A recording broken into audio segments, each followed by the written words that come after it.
on a rencontré une famille incroyable avec 3 enfants qui étaient partis pour Fidesco, qui est un organisme d'envoi. Et on a trouvé cette famille très inspirante et les enfants en particulier très touchants. Il y avait un oreiller dans la maison et l'enfant est venu nous voir et dit « Vous êtes les invités, l'oreiller est pour vous ». Je crois que l'enfant avait 8 ans ou 9 ans, je me suis dit « Les nôtres ils disent pas ça quand il y a quelqu'un qui vient dormir à la maison ». Et on s'est dit un jour ça serait chouette de faire un projet en famille comme ça avec nos enfants. Voilà, c'était ça la source d'inspiration initiale.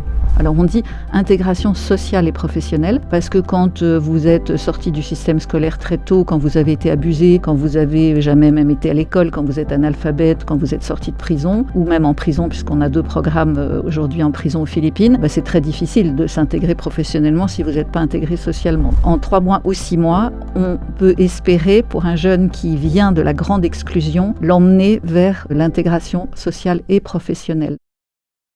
Ils ne se seraient peut-être jamais croisés, et pourtant. D'un côté, des entrepreneurs, des dirigeants, des familles, décidés à donner plus de sens à leur réussite. De l'autre, des femmes et des hommes qui portent des projets d'intérêt général avec conviction et passion. C'est de leur rencontre que naît Voices for Philanthropy. Un podcast qui explore la philanthropie au-delà des chiffres et des apparences. Où l'on découvre des motivations profondes, des doutes parfois, et des instants de bascule. Des rencontres transformatrices. Un podcast porté par Rothschild & Co. Bonjour et bienvenue dans Voices for Philanthropy, le podcast qui donne la parole à celles et ceux, entrepreneurs et porteurs de projets, qui transforment la société grâce à leur engagement au service d'une cause d'intérêt général. Je suis Claire Cram, responsable de la philanthropie chez Rothschild & Co. Et j'ai la joie d'accueillir aujourd'hui 2 entrepreneurs qui chacun à leur tour ont choisi de faire une pause pour l'un, de changer de vie pour l'autre. Charles-Henri Choël, dit Charlie, partenaire depuis 2021 chez Asterion Venture, un fonds d'investissement VC, et Laure Delaporte, fondatrice de l'association LP4Y, Life Project for Youth. Ensemble, nous allons parler voyage, immersion, spiritualité, prise de risque et entrepreneuriat. Charlie, Laure, bonjour et bienvenue. Alors je vais commencer par toi, Charlie, et te présenter rapidement. Tu démarres ta carrière professionnelle avec Paribas Asset Management en 1994. Rapidement, tu vas évoluer vers le monde de la FinTech. Tu entames un parcours à l'international. Tu passes 14 ans chez GL Trade, leader mondial des logiciels de trading électronique. Bon, j'ai bien révisé. Hein. Après plusieurs postes en Asie, tu poses tes valises en famille à Tel Aviv pour accompagner l'intégration d'une start-up israélienne après une opération de rachat. Et en 2018, changement de cap, tu rentres à Paris et avec ton épouse, tu décides de partir aux Philippines avec vos 4 enfants pour une expérience singulière d'immersion aux côtés de LP4Y dans un bidonville à Manille. Laure, avant de cofonder LP4Y en 2009, tu diriges pendant 25 ans une entreprise familiale de communication et d'événementiel. En 2008, tu décides avec ton mari de partir faire le tour du monde en famille, 25 pays au compteur, et au retour, l'un et l'autre, vous ressentez comme un petit goût d'inachevé, vous décidez de poursuivre le chemin entamé et vous repartez aux Philippines avec vos 2 plus jeunes enfants, avec l'idée d'y monter un projet au service de la jeunesse. Alors avant de parler de votre rencontre à tous les 2, j'aimerais revenir sur les moteurs respectifs de votre engagement pour cette cause qui vous lie, la formation et l'accès à l'emploi des jeunes adultes. Laure, peut-être, est-ce que tu peux déjà nous raconter la genèse de LP4Y, les premiers pas, pourquoi ce pays plutôt qu'un autre, après en avoir visité 25, et pourquoi la cause des jeunes adultes ? Alors merci Claire, déjà très bon résumé. c'est très sympa d'avoir toujours un résumé un peu de sa vie. Alors la jeunesse, c'est effectivement 25 ans de vie professionnelle passionnante. Moi je travaillais beaucoup dans le monde des cosmétiques, des laboratoires pharmaceutiques. Je le dis parce que ça fait un bon grand écart avec la vie que l'on a aujourd'hui. Et donc effectivement on part faire le tour du monde, sac au dos, et puis avec 3 de nos 5 enfants. Et puis effectivement dans ce tour du monde on rencontre des jeunes, donc pas des enfants, pas encore des adultes, alors des jeunes adultes, on va dire, qui luttent, qui survivent dans les pays en développement qu'on a traversés. Et ça a fait comme un déclic On n'avait pas forcément l'idée, avant de partir faire ce tour du monde, de se dédier, de se consacrer à ces jeunes. Mais voilà, ça a été le déclencheur. Et on est rentré en se disant, OK, on rassemble des amis, nos familles, on a des grandes familles, nos anciens partenaires, et on leur propose de se mobiliser pour la cause de ces jeunes vulnérables, de ces jeunes adultes, 17-24 ans, les plus vulnérables dans le monde. Donc on est parti, on a choisi les Philippines, qui était un pays qui nous a paru peut-être le plus abordable. On parle pas mal anglais aux Philippines, donc plus facile peut-être que l'Inde pour démarrer, puisqu'on avait aussi traversé l'Inde et fait des rencontres magnifiques. Et donc voilà, on est arrivé avec nos valises, 20 kilos de valises chacun, et puis on s'est installé à proximité du lycée français à Manille pour que les enfants puissent être scolarisés. Et puis voilà, et on a démarré un premier programme avec des jeunes sortis de prison. Bravo, magnifique. Et toi, Charlie, du coup, même chose. Alors, avant même de parler d'LP4Y, pourquoi cette cause des jeunes adultes? Il y en a beaucoup d'autres. Il y a plein d'autres occasions de s'engager, j'imagine, dans ton parcours de vie. Est-ce que tu peux nous en dire un peu plus? Bonjour Claire, merci beaucoup de l'invitation, ravi d'être là. Pourquoi les jeunes et pourquoi LP4Y? C'est un petit peu long, mais ça a pris du temps. J'ai eu un éveil tardif, probablement un éveil progressif à une conscience de plus en plus forte de la chance d'être né dans la famille dans laquelle je suis né. Par mon mariage avec Raphaël, qui est à l'initiative du projet, donc c'est pas moi, c'est ma femme, que je salue au passage.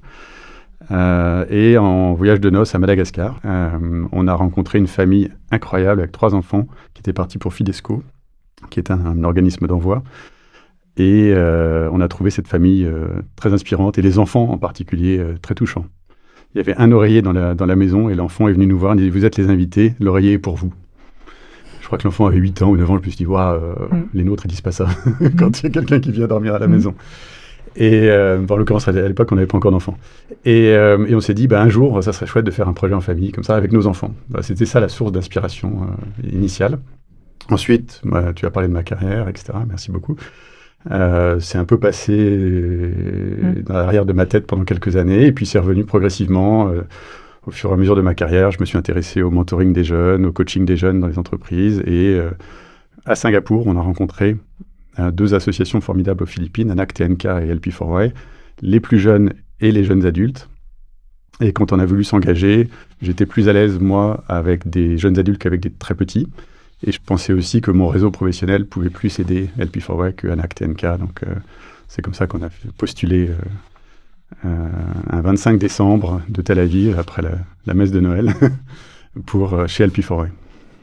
D'accord. Mais du coup, c'est quand même un grand saut. C'est-à-dire que tu pars pas pour passer une semaine avec tes enfants, tu décides de prendre tes valises, tu quittes un confort de vie réel, quoi, voilà, et tu te lances dans une aventure, enfin c'est l'inconnu, ce saut. Comment est-ce que vous le préparez avec ta femme, et qu'est-ce qui vous amène à passer ce cap? Déjà, ça m'a pris pas mal d'années avant de franchir le cap. Il y a beaucoup de jeunes qui partent à 26 ans. Moi, je suis parti à 48 ans. Donc, déjà, j'admire la maturité des jeunes qui ont en moyenne 26 ans chez LP4Y. J'étais stressé. J'avais beaucoup de projections que je me faisais qu'est-ce que je vais retrouver, qu'est-ce que je vais faire après, est-ce que les enfants vont tomber malades là-bas, est-ce que je vais supporter la chaleur, on en parlait tout à l'heure, il n'y a pas de climat là où on était, est-ce que, plein d'angoisses, et en fait qui sont pas du tout, ils sont révélés complètement ridicules a posteriori, parce que quand on arrive là-bas et qu'on est au contact des jeunes, on oublie tout. Et donc, effectivement, on est passé d'un très, très grand appartement à Tel Aviv avec la vue sur la mer, avec une grande terrasse, dans un, 35-40 mètres carrés, sans fenêtre, sans clim, avec des cafards, à côté des bidonvilles. Mais c'était pas du tout problématique, ni pour nous, ni pour les enfants, qui n'avaient pas choisi de partir. Ils avaient 11 ans à l'époque, 11, 6 et 18 mois. Mais par rapport à leurs amis, qui avaient encore des conditions plus dures que nous, on avait un frigidaire. Et là, nous, donc à l'école, finalement, ils se sentaient privilégiés, alors qu'on était quand même effectivement à un grand écart par rapport à l'expatriation. Donc finalement, ça s'est beaucoup mieux passé. Enfin, voilà, toutes les peurs que j'avais étaient un peu bébêtes. Se sont envolées. Lors de ton point de vue, voir débarquer des bénévoles comme Charlie et sa famille, sac à dos, l'envie de changer le monde, est-ce que c'est une sollicitation classique chez LP4Y, ou est-ce que c'est un cas un peu particulier de bénévolat? Bon, on est plutôt à 27-28 ans de moyenne d'âge, mais effectivement, les familles, donc on en avait déjà eu avant Charlie et Raphaël et leurs enfants, mais c'est toujours hyper intéressant parce qu'on dit souvent dans l'engagement que au-delà d'un certain âge, on a plus de mal à s'adapter et effectivement à avoir cette flexibilité. Bon, ils ont été incroyables, donc je ne le dis pas parce que je suis devant Charlie, mais ils ont été vraiment incroyables et ils ont tous les deux fait une mission formidable. Ce qu'on n'a pas dit, c'est que Charlie, il était coach, et donc coach accompagné pas 24 heures sur 24, mais presque 8 heures, c'est des heures professionnelles, 8 heures de travail avec des jeunes femmes des bidonvilles de Tondo. Donc c'est vraiment un engagement incroyable. Et puis Raphaël, elle a managé en fait les Little Angel Academy. On y reviendra. Voilà.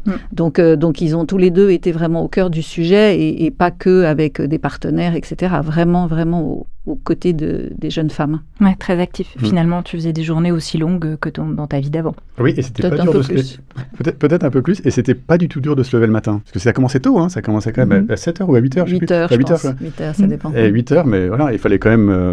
il fallait être présent. Il fallait se préparer avant, avoir de l'énergie. Préparer les cours, préparer les trainings. Et donc, c'était intense. Mais aucun problème pour se lever le matin.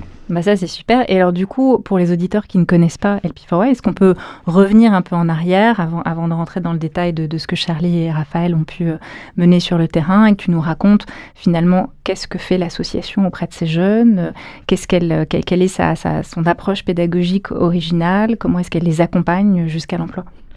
Alors, c'est un vaste sujet, comme on est un peu...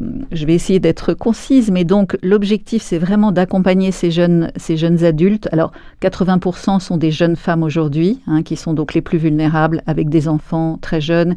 Et donc, on a privilégié toutes ces dernières années les femmes, les jeunes femmes, accompagner ces jeunes adultes, 17-24 ans, vers le monde professionnel, vers le monde décent. Alors, on dit intégration sociale et professionnelle, parce que quand vous êtes sorti du système scolaire très tôt, quand vous avez été abusé, quand vous avez jamais même été à l'école, quand vous êtes analphabète, quand vous êtes sorti de prison, ou même en prison, puisqu'on a 2 programmes aujourd'hui en prison aux Philippines, c'est très difficile de s'intégrer professionnellement si vous n'êtes pas intégré socialement. Donc il y a quand même l'ambition du projet qui est de dire en 6 mois de suivi, d'accompagnement. Alors, c'est 8 heures par jour, donc c'est très intense, ou 3 mois, puisqu'on a des formules de la pédagogie où on accompagne des jeunes qui sont en milieu rural, donc dans ce qu'on appelle des green villages. À ce moment-là, donc là, ils sont en résidentiel, donc c'est un peu plus court, mais c'est encore plus intense. En 3 mois ou 6 mois, on peut espérer, pour un jeune qui vient de la grande exclusion, l'emmener vers le monde, l'intégration sociale et professionnelle. Donc c'est quand même un enjeu important, puisqu'en fait, on a dit on va s'adresser aux plus exclus et aux plus pauvres. Donc, on va aller s'installer au cœur des bidonvilles. Donc, c'est ce qu'on a fait il y a 16 ans. Nous-mêmes, on a été coach au début. Voilà. Et donc, une pédagogie qui est vraiment ce qu'on appelle le learning by doing. Donc, je vais employer parce tout est en anglais.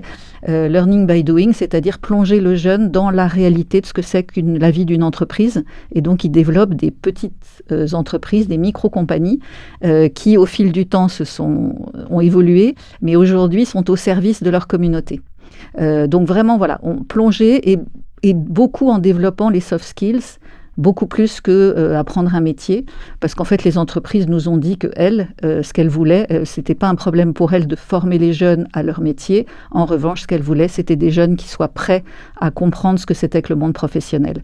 Donc l'anglais, l'informatique, dans tous les centres, et puis effectivement toute cette learning by doing où ils vont expérimenter ce que c'est que le marketing, ce que c'est que la vente, ce que c'est que la comptabilité toute simple, ce que c'est que d'aller proposer un projet, d'aller mener un projet. Donc on dit qu'on est la business school des bidonvilles, je résume, mais on aime bien cette expression parce qu'il y a d'abord c'est valorisant pour des jeunes qui n'ont jamais été ou très peu dans l'éducation classique, et surtout surtout, on est vraiment plongé dans le monde professionnel. Et ensuite, il y a tout le rôle de l'écosystème autour, donc qui soutient cette pédagogie, où les jeunes ont des contacts en permanence avec des entreprises, avec l'entourage, avec les institutions autour d'eux, avec ce qu'on appelle les barangays, enfin les autorités des bidonvilles, pour effectivement créer ce lien social, parce qu'autrement ils sont complètement isolés.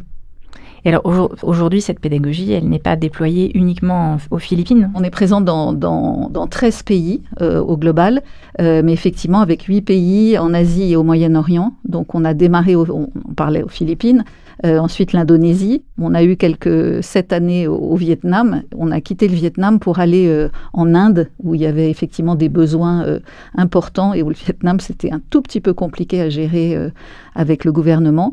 Mais donc il y a eu effectivement Philippines, Indonésie, et ensuite Inde, Népal, Myanmar, Bangladesh. Donc ça, c'est toute la partie Asie du Sud, Asie du Sud-Est. Et puis depuis 2020, le Liban et là, tout récemment, l'Égypte. Donc ça, ce sont des pays dans lesquels on est au cœur des zones de grande pauvreté à accompagner effectivement ces jeunes. Et puis on a des pays à la fois qui soutiennent l'activité du plaidoyer, puisque depuis 2020, on est membre consultatif du Conseil économique et social des Nations Unies et qu'on pense qu'il y a un énorme travail à faire sur le plaidoyer pour expliquer que les jeunes les plus vulnérables sont une formidable chance pour le monde, mais qu'il faut qu'on s'en occupe. Il faut qu'on les accompagne. Et alors aujourd'hui, on parle de combien de jeunes qui sont passés par LP4Y ? Alors j'ai regardé les chiffres avant de venir parce que ça change évidemment tous les jours. On est à 10 775 jeunes là à fin décembre. D'accord. Donc 10 000. Alors c'est à la fois beaucoup et c'est à la fois rien, c'est une goutte d'eau, parce que les chiffres que je veux citer, parce que c'est vraiment le sujet, c'est 1,2 milliard de jeunes dans le monde qui ont entre 15 et 24 ans, 89% qui vivent dans les pays en développement, et plus de 70% qui n'ont pas de travail décent. Donc je pense qu'on situe vraiment les choses là quand on dit ça. C'est-à-dire que ça ne veut pas dire qu'ils ne travaillent pas, mais ça veut dire qu'ils ne peuvent pas subvenir à leurs besoins essentiels. Ils peuvent juste survivre, ces jeunes-là. Et puis, une jeune femme sur 4 est ni en emploi, ni en éducation, ni en training. Donc, voilà, pour nous, c'était un vrai sujet et on a intérêt à s'y mettre tous pour trouver des solutions. Et alors, ces jeunes qui passent par la pédagogie LP4Y, dans quelle mesure ils accèdent à l'emploi, puisque ça, c'est ce que vous visez, donc vous les formez, vous développez les compétences transversales. Et derrière, l'accès à l'emploi, est-ce qu'il est aussi facile que ça ? Quels sont les obstacles que vous rencontrez aujourd'hui chez ces jeunes ? Alors, je dirais qu'on a une énorme chance, c'est qu'on est dans ces pays-là, et qui sont des pays, j'allais dire, où l'emploi est quand même, je ne vais pas dire que c'est des pays de plein emploi, mais les Philippines, l'Inde, le Népal sont des pays extrêmement dynamiques, d'abord en termes de jeunesse et en termes de développement économique. Donc c'est vrai qu'on a souhaité développer ce modèle en se disant que on a plus de 70% aujourd'hui de jeunes qui sont intégrés avec succès et durablement dans le monde décent. Donc c'est des super chiffres quand on voit d'où ces jeunes viennent. C'est vrai que c'est génial. Et puis il y a des trajectoires incroyables. Donc ils peuvent rentrer en entry level job, enfin vraiment sur ce qu'on appelle des petits jobs, mais ils progressent extrêmement rapidement. Et moi, ce qui me fait le plus plaisir, c'est d'avoir des entreprises qui nous disent les jeunes LP4Y, ils sont top chez nous, quoi. Et on en a embauché, on embauche. Voilà, ça c'est vraiment la meilleure preuve que ça marche. De la réussite du modèle. Voilà. Et aujourd'hui, on a envie évidemment de multiplier cet impact. Et donc toi, Charlie, tu as apporté ta pierre à l'édifice en jouant le rôle de coach pendant presque 15 mois. Ce qui nous intéresse, c'est de savoir comment ça se passait. C'était quoi ton quotidien ?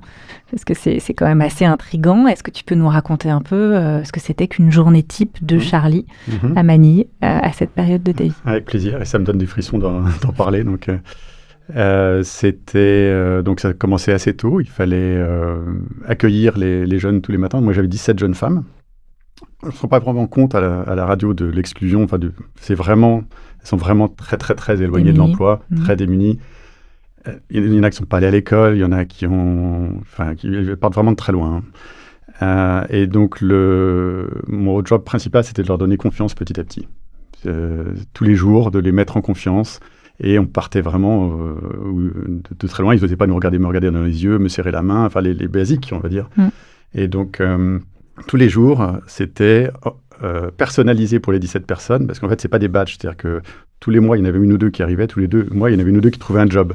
Donc, tous les mois, j'avais des nouvelles, entre guillemets.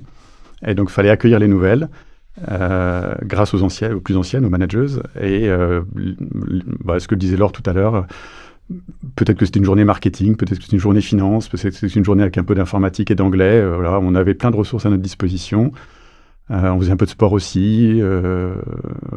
Voilà, donc je créais le programme de la semaine en prenant les ressources disponibles par El Pifroa, qui sont très pros. Et je disais, cette semaine, on va essayer de... avec la micro-entreprise qu'on gérait, on va essayer de faire une action de marketing ou une action de vente. Donc définir on les mettait en situation. Mm-hmm. On avait des visites d'entreprise assez régulièrement. Donc, on va préparer la visite d'entreprise la semaine prochaine. Ou alors, on va préparer un entretien d'embauche. On va te répéter un entretien d'embauche avec moi ou avec une manageuse. Tu vas t'entraîner. Quand tu te sentiras prête, tu viendras me voir. Chaque journée était très différente, en fait. Il fallait personnaliser, step by step, un peu. Le Life Project Plan. Et tous les jours, j'essayais de trouver un petit truc en plus pour les faire progresser. Donc tous les soirs, quand je me couchais, je disais qu'est-ce que je peux faire demain pour chacune des 17 personnes pour la faire progresser un petit peu. Et c'est phénoménal. En 6 ou 9 mois, c'est absolument hallucinant. 100% ont trouvé un job à la sortie. Certaines ont eu des trajectoires incroyables. J'ai dû couper un peu les réseaux sociaux parce que d'abord, on est censé couper les liens avec eux. Au début. Et laisser la place au coach qui arrive après, ce qui est super dur. Donc quand je suis parti, déjà moi je voulais renouveler, je ne sais pas si je te l'ai dit Laure, mais on est rentré plutôt pour les enfants. Et puis Raphaël aussi avait l'impression d'avoir fait le tour de son job. Mais moi, je voulais c'est impossible de partir, je voulais rester. Non, mais on t'attend quand tu veux. Revenir. Tu peux revenir. Et de temps en temps, quand je suis un petit peu déprimé, je regarde la vidéo d'au revoir qu'elles m'ont fait. Elles m'ont dit au revoir en me remerciant. Il faudrait que je te la montre peut-être après le podcast, si tu veux. Et j'ai pleuré toute la journée pour leur dire au revoir. C'était hyper dur. Et donc toi, pendant que tu étais coach, Raphaël, elle était aussi très occupée. Et en parcourant le site de l'association, on voit bien que ces jeunes femmes, un des grands obstacles de l'accès à l'emploi, c'est parfois la maternité. Et donc vous avez lancé la Little Angel Academy. Est-ce que vous pouvez nous en dire tous les deux un mot et comment Raphaël, justement, a elle contribué au développement de ce projet-là? Je vais peut-être démarrer et puis tu vas raconter le quotidien de Raphaël. Ce qui est intéressant dans les Little... Alors déjà, le nom est super, Little Angel Academy. Je trouve que c'est vraiment bien parce que ça montre bien qu'on est au-delà de la nurserie classique. Bon, alors il y a effectivement, ça va des bébés, vraiment de la toute petite... vraiment des bébés dès que les mamans peuvent venir recommencer à se former, jusqu'à preschool, jusqu'au moment où ils peuvent rentrer à l'école. Et puis même, on en accueille même des un peu plus grands quand ils ont personne pour les récupérer après l'école. De temps en temps, ils viennent aussi un peu dans les Little Angel Academy. Mais vraiment, l'idée, le slogan de la Little Angel Academy, c'est des mamans formées, des enfants sauvés. Parce que s'il n'y avait pas de Little Angel Academy, les enfants sont dans l'état d'ordure, puisque à Tondo, c'est sur des tris d'ordures, une décharge, donc où il y a des scavengers, donc des chiffonniers qui trient toute la journée. Donc les enfants, ils traînent dans la boue, dans toutes les ordures, etc. Ils ont du charbon jusqu'en haut de la tête parce ils font du charbon à certains endroits, etc. Donc c'est vraiment un endroit safe, secure. Bon là, je te laisse. Vas-y, Charlie. Oui, et puis on en a fait un petit paradis à 200 mètres des bidonvilles. Et ce que Raphaël voulait faire, lui, c'est pas parce qu'on est dans un bidonville qu'il ne faut pas que ce soit 5 étoiles. Donc il disait souvent cette expression, il dit, je veux en faire un comme la meilleure nurserie du monde, et on va l'appeler Little Angel Academy. Il faut qu'il y ait de la pédagogie, il faut qu'il y ait de la musique, il faut que ce soit doux, il faut que ce soit propre, il faut que ce soit beau. Et il faut que les mamans aient envie de confier leurs enfants, ce qui n'est pas facile. Il faut convaincre leur mère à elle et leur mari, souvent, ce qui n'est pas simple non plus. Et donc il fallait en faire un endroit safe et beau et bien. Et contrôler les écrans, parce qu'aux Philippines, je crois que c'est le pays au monde où ils regardent le plus les écrans. Dès les bébés dans les bidonvilles, on leur met un écran pour les occuper toute la journée, c'est dramatique. Donc de la pédagogie pour former les nurses, qui sont souvent des anciennes, d'ailleurs bénéficiaires d'El Pifroa, qui deviennent responsables des Little Angel Academy. Et moi, j'adorais pendant le déjeuner, parce qu'elle était à 100 mètres de mon centre, du centre de Tondo, la nurserie, faire un petit break, aller voir les enfants, les prendre dans les bras, voir les sourires et revenir... l'après-midi, continuer le training, c'était ma petite respiration de la journée. C'était trop mignon. Et je les connais bien, du coup, les petits. Enfin, c'est vrai, c'était... Les ai vus évoluer et grandir, c'est trop sympa. Une vraie communauté. Et donc, ça veut dire que toutes les jeunes femmes qui étaient mamans et qui étaient accompagnées par le programme Plus Formation avaient la possibilité de déposer leur enfant. Exactement. Et ils venaient aider aussi, puisque en fait il y avait un roulement. Il y a des anciennes jeunes femmes qui animent en fait parce qu'elles veulent en faire leur métier. Donc on les a aidées à se former, etc. Et d'ailleurs Raphaël avait pas mal travaillé là-dessus aussi, en les envoyant dans d'autres nurseries pour être formées. Et puis les jeunes femmes qui se forment et qui ont des enfants s'alternent pour venir aider aussi et contribuer à l'éducation des enfants. Et ça fait partie aussi aujourd'hui maintenant des trainings qu'elles font, les jeunes mamans de Tondo, qu'elles font à la communauté, c'est-à-dire elles font des trainings de nutrition, d'hygiène, d'éducation des enfants. Donc elles se forment pour former à leur tour la communauté. Donc là, la Little Angel Academy est vraiment au cœur de ce sujet des jeunes femmes, des jeunes mamans, qui en fait veulent travailler et en même temps gérer leur famille et leurs enfants. Ouais, dans une vraie logique d'impact systémique. En fait. Voilà, exactement. Ce qui n'est pas forcément le cas de ces milieux pauvres. En fait, on n'a pas forcément ces réflexes-là. Et là, ça permet vraiment de combiner le travail et la vie professionnelle et leur vie de maman. Un vrai cercle vertueux. Ouais. Et alors, si on vient sur les particularités d'LP4Y, peut-être avoir ton regard à toi, puisque tu disais, quand tu étais à Singapour, tu avais eu l'occasion de rencontrer d'autres associations. Qu'est-ce qui t'a le plus frappé une fois sur place dans la manière dont le modèle fonctionne ? Oui, alors le modèle est original. Au début, ce qui m'avait surpris, c'est qu'il n'y avait que des bénévoles. Et je me suis dit, c'est bizarre qu'il n'y ait pas de salariés. Est-ce que ça marche, une asso sans salariés ? Ça m'a pas mal trottiné dans la tête. Et je pense qu'il y a une des forces d'LP4Y, parce que justement, tout le monde étant bénévole, il n'y a pas d'enjeu de salaire, de carrière, de machin, de trucs. Il n'y a pas de politique. Et en rentrant en France, j'ai travaillé dans une association où il y avait beaucoup de politique, parce que c'était des salariés. Voilà, donc ça. T'as fait les différences. J'ai bien vu les différences. Et l'autre, c'est le professionnalisme. Déjà, dès la formation, je me suis dit, waouh, une formation comme ça, je me suis dit, je l'appelle la L'Oréal des ONG. Je ne sais pas si c'est une bonne expression, mais parce qu'ils sont bons en formation aussi chez L'Oréal. Et c'est très très pro. Et tu disais, c'est le business school des bidonvilles. Moi, j'appelle ça le MBA des catalystes, parce que des bénévoles, on appelle les catalystes, parce que c'est hyper formateur pour tous les bénévoles. On apprend la communication, la collaboration, la gestion du stress, des conflits, de plein de choses qui sont hyper utiles en entreprise. Et donc moi, dès que je vois quelqu'un qui est passé par LP4Y, moi, je le recommande tout de suite à mon réseau professionnel. Je sais qu'ils ont toutes les soft skills pour travailler en entreprise. C'est le MBA de la vie, quoi. C'est moins cher que Harvard et on apprend peut-être plus de soft skills. On avait le projet de faire une académie. On aimerait bien un jour, je ne sais pas si on y arrivera. Et donner l'accès. De pouvoir en tout cas former, oui, c'est ça, et de former plus de... On est organisation d'envoi du ministère des Affaires étrangères, donc on a la capacité effectivement d'envoyer, de former et d'envoyer. Donc ça, il faut le signaler, parce que c'est le volontariat de solidarité internationale que promeut la France. Et c'est formidable, parce que effectivement, ça nous donne les moyens d'avoir effectivement des équipes et nous, effectivement, de pouvoir les former. Et l'idée étant de pouvoir former d'autres organisations, d'autres personnes qui partiraient avec d'autres organisations. On a vraiment intérêt, et avec cette notion évidemment de travail social, mais surtout de connaissance du monde professionnel. Parce que c'est peut-être ça qui manque le plus aujourd'hui, c'est d'avoir justement cette approche et ce discours avec les entreprises, que les entreprises comprennent. Bon, ça, Charlie est encore mieux placé que moi pour le dire, mais nous, on vient aussi du monde corporate, et du coup, c'est ce qu'on a amené aussi, je pense, dans l'organisation. Et avec cette notion d'engagement et un peu de gratuité, de dire on s'engage en mission parce que ça vaut le coup et parce qu'on va apprendre aussi beaucoup de ces jeunes. C'est ça, je pense. Tu vas voir les livres que je t'ai apportés. Je vais les lire, mais ça fait de vous un modèle assez atypique. Oui. Moi, je ne sais pas si j'étais né dans un bidonville comme eux, si j'aurais eu la force de frapper chez LP4Y et d'avoir la motivation de bosser 8 heures par jour pendant 6 mois pour relever la tête.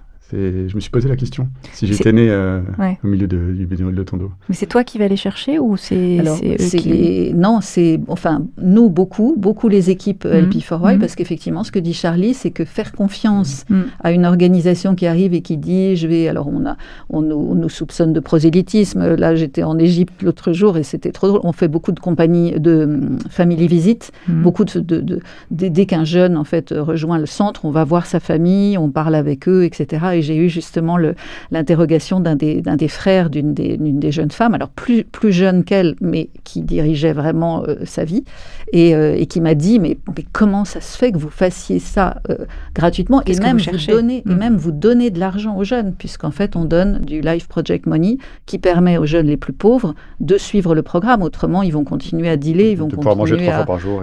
Et donc, on a effectivement, alors ça correspond à 2 fois le seuil de pauvreté, mais c'est inférieur au premier salaire auquel ils peuvent prétendre. Mais c'est donc très important, c'est une part importante de notre financement. Et donc, ça paraît complètement fou, parce que généralement, pour suivre des trainings dans plein d'organisations, on demande même une petite participation financière. Or, nous, on donne.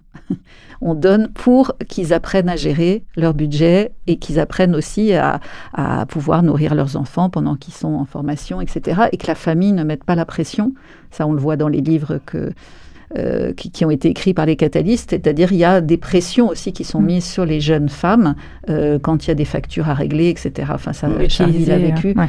Donc, la gestion de l'argent, c'était quelque chose. Oui, mais c'est un élément très très important parce que quand on est dans la grande pauvreté, c'est juste comment je vais manger à midi, enfin comment je vais arriver à manger quelque chose à midi. Donc là, ça fait partie aussi complètement du projet de vie, c'est de s'entraîner à toutes ces composantes.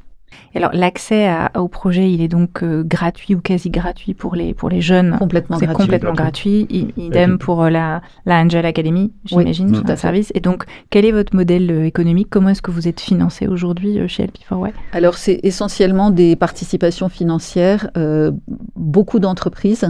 Je crois qu'on est à plus de 50%, philanthropie, et puis un petit peu institutionnel.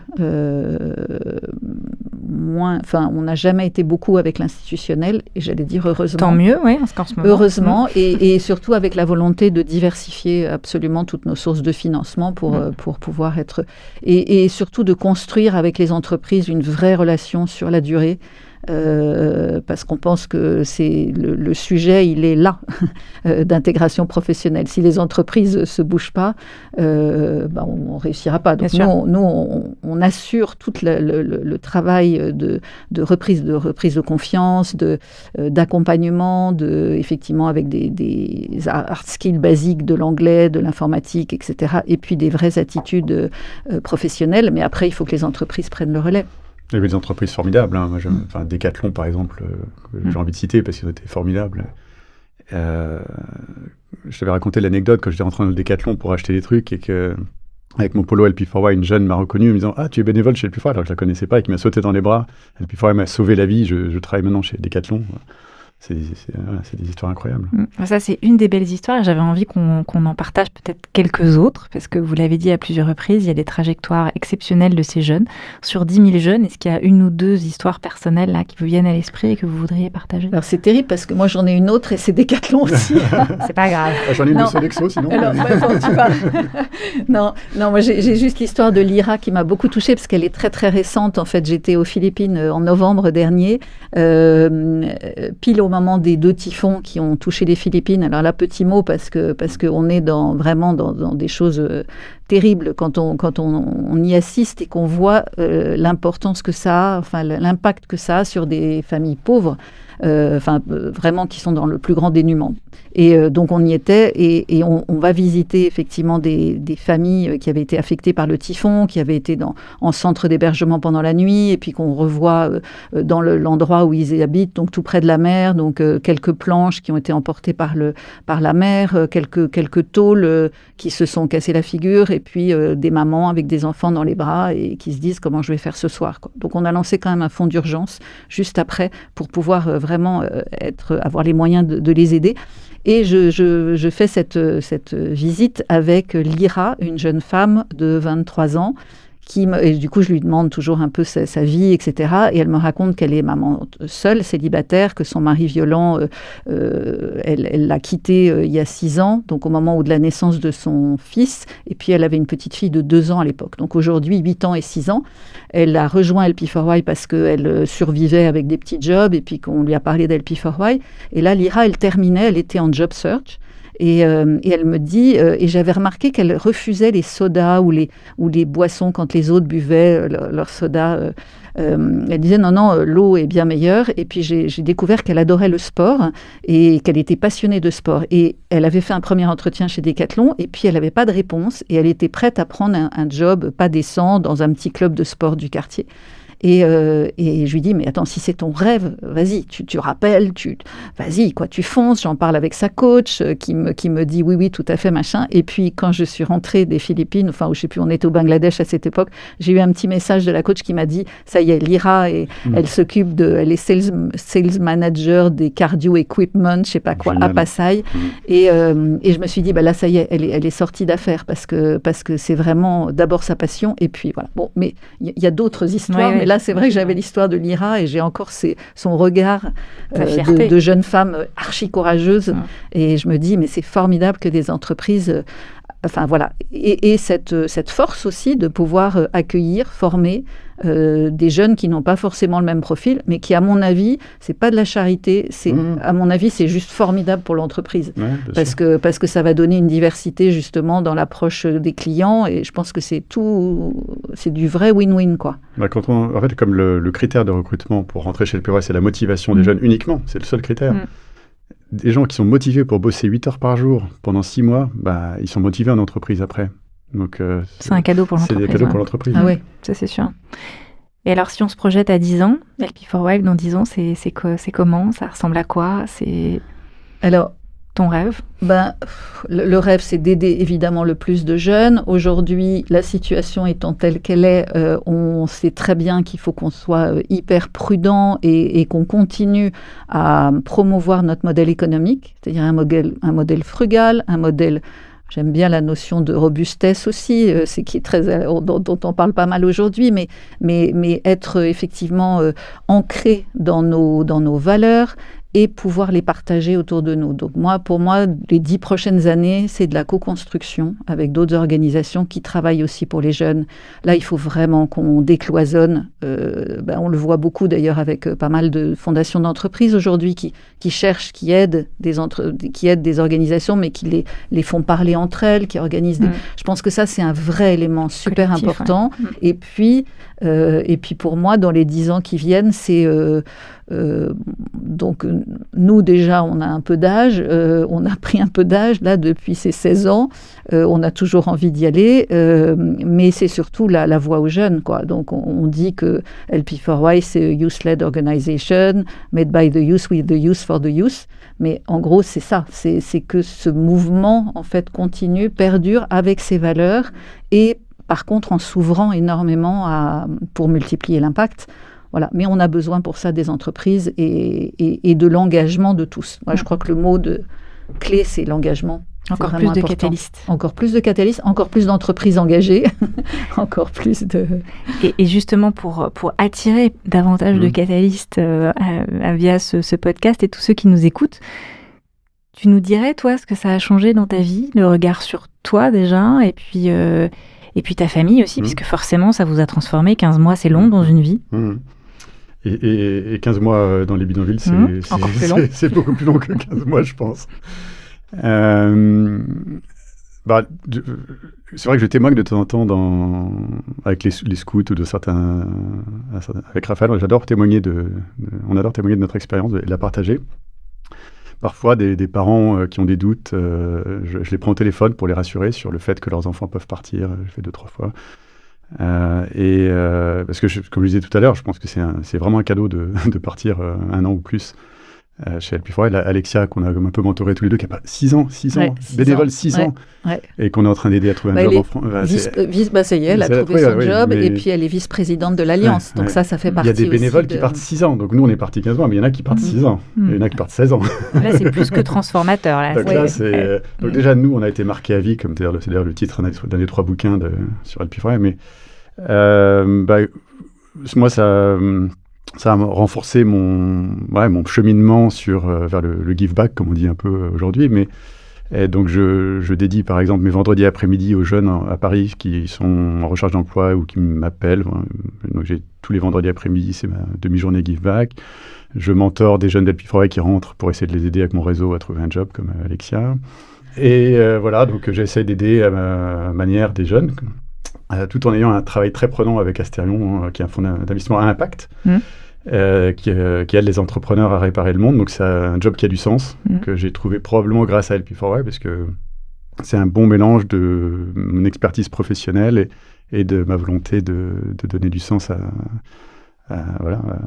ce que je fais maintenant. Et puis sinon, pour les enfants, elle nous a dit pour son anniversaire des 17 ans, c'est génial. Je veux pas de cadeau, j'ai tout ce qu'il me faut, je voudrais faire un don à LP4Y. Formidable. Voilà. Donc elle s'appelle comment ? C'est Pénélope. C'est Pénélope. Parce que pour le coup, elle était très jeune. Elle avait 11 ans. Ouais. Quand elle est partie, elle avait 13 ans. Mais elle adorait venir dans les centres. Ouais. Elle adorait rencontrer les jeunes. Elle a bien adhéré à la pédagogie. Elle était très... Et même elle n'avait pas peur d'aller dans les bidonvilles avec moi, ce qui... Certains de mes enfants étaient un peu effrayés. C'est effrayant, quand même, il faut le dire. Quand on a des amis qui sont venus, ils ont été effrayés. Mais moi, j'avais aucun problème, évidemment. Et Pénélope, ça dépend des enfants. Et puis la petite dernière, alors je ne sais pas si c'est à cause des Philippines, Jenny, mais elle chante, elle danse tout le temps. Alors, parce qu'elle avait une nounou, elle avait 18 mois, donc qui lui chantait et dansait tout le temps. Et elle danse avec des musiques philippines. Et moi, je danse avec elle 10 minutes tous les soirs ou le week-end avec la musique philippine, c'est notre truc, on fait notre choré, on danse. Ça fait au moins 2 futurs catalystes. Je pense, mais on en a, les enfants des catalystes sont... je pense qu'il y en aura au moins des 4 qui repartent. On leur a même fait des petits polos. Il y a une vraie stratégie de transmission. Écoutez. Transmission est un très beau mot, parce qu'effectivement, moi je pense que c'est un des éléments vraiment importants. Et puis je voulais juste signaler, quand on parlait de l'engagement, et donc effectivement l'illustration de tout ce qu'on a dit, 2026, c'est l'année internationale, ça a été déclaré par les États-Unis, par les Nations Unies, l'année internationale du volontariat pour le développement durable et l'atteinte des objectifs du développement des ODD. Mais donc c'est très important parce que nous, c'est une prise de position qu'on a prise il y a 16 ans en disant volontariat, engagement, etc., qui n'a pas été compris forcément par pas mal d'organisations en disant mais c'est comment on peut faire du professionnel avec des volontaires. Et c'est vrai que là ça commence. Alors au début on a dit on va essayer puis on va voir. Bon, mais au bout de 16 ans on peut quand même reconnaître que ça marche et qu'il y a même des résultats exceptionnels et que les personnes qui terminent leur mission continuent à faire le bien commun. Et c'est formidable en termes de multiplication d'impact. Et je pense que c'est plus fort, peut-être, que d'avoir un job salarié, dans ces missions-là. Complémentaire, en tout cas. J'ai envie de rajouter que, du coup, je ne sais pas si c'est 96 ou 97% des dons, mais la vaste majorité des dons va vers les jeunes. Je crois que c'est 97. 90. Ouais, 90. Ouais. Il y a peu d'associations qui peuvent se targuer d'être à plus de 90. Parce qu'il y a beaucoup de pubs, de com, de machin, alors que là, ça va vraiment vers les jeunes. Charles-Henri Choël, Laure Delaporte, merci pour ce témoignage sur LP4Y, un mouvement né il y a 16 ans, qui embarque chaque année 140 catalystes, a touché depuis ses débuts plus de 10 700 jeunes qui, grâce à vous, ont pu accéder à l'emploi à hauteur de 70%, et c'est un total de plus de 150 000 personnes qui ont été impactées par votre travail. Merci à vous deux et à bientôt.